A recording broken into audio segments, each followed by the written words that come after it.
ICC test championship के final की line मुकम्मल हो गई, जहां ऑस्ट्रेलिया और भारत की टीमें ओवल के तारीखी मैदान पर आमने सामने होंगी। ऑस्ट्रेलिया की टीम पॉइंट्स टेबल पर नंबर 1 होने की बिना पर पहले ही टेस्ट चैंपियनशिप के फाइनल के लिए क्वालिफाई कर चुकी है, जबकि भारत ने पीर ग्रोस ड्रामाई अंदाज में उस वक्त फाइनल के लिए क्वालिफाई किया जब न्यूजीलैंड ने क्राइस्टचर्च में श्रीलंका टीम को आखिरी ओवर में 2 विकेटों से शिकस्त दी। श्रीलंका को फाइनल में क्वालिफाई करने के लिए न्यूजीलैंड को शिकस्त देना थी, जिसके वो खासे करीब पहुंच गए थे, लेकिन कीवी कप्तान केन विलियमसन की शानदार सेंचुरी ने मेजबान टीम को फतह दिला दी। ऑस्ट्रेलिया और भारत की टीमें 7 से 11 जून तक आईसीसी टेस्ट चैंपियनशिप के फाइनल में आमने सामने होंगी।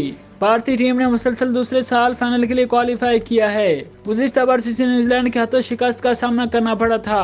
तब भारतीय कप्तान रोहित शर्मा का कहना है कि इस मर्तबा हमारी टीम बेहतर कारकर्दगी दिखाने की कोशिश करेगी। भारत के फाइनल में पहुंचते ही टेस्ट चैंपियनशिप के फाइनल के लिए टिकटों की फरोख्त में जबरदस्त इजाफा देखने में आया। ओवल क्रिकेट ग्राउंड जो सिरे काउंटी का होम ग्राउंड है, पर खेले जाने वाले फाइनल मैच के आखिरी 3 दिनों की टिकटें चंद ही घंटों में फरोख्त हो गयी। इंग्लैंड में मुकीम भारतीय कम्युनिटी ने महंगे दामों टिकटों को हाथों हाथ खरीद लिया। तहाँ पाकिस्तानी कम्युनिटी में इस हवाले से खासी मायूसी पाई जाती है, जो अपनी टीम को फाइनल खेलता देखने के ख्वाहिशमंद थे। तहाँ ऑस्ट्रेलिया और इंग्लैंड के हाथों होम ग्राउंड पर होने वाली शिकस्तों के बायस कौमी टीम पॉइंट्स टेबल पर बहुत नीचे रह गई।